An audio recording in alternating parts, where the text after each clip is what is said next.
It's in movies, in video games, in fashion, and in music. Put Molly all in her champagne.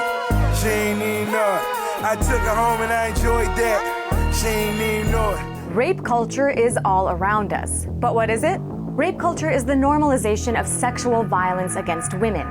You see it in society's attitudes and institutions. It's the trivialization of rape that makes people ignore it, joke about it. I replaced her pepper spray with silly string. Anyway, that night she got raped. Or think it only happens in dark alleys. A recent example?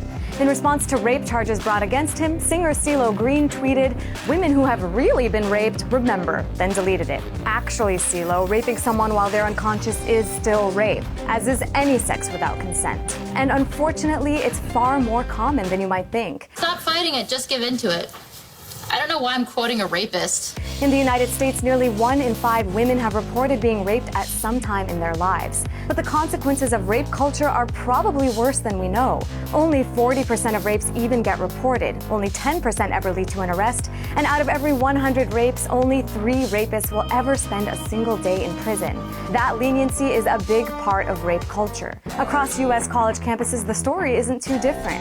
1 in 5 women is sexually assaulted. Again, it often goes unpunished. Columbia University student Emma Solkowicz, who says she was raped in her dorm, kicked off this school year with a powerful protest. I will be carrying this dorm room mattress with me everywhere I go for as long as I attend the same school as my rapist.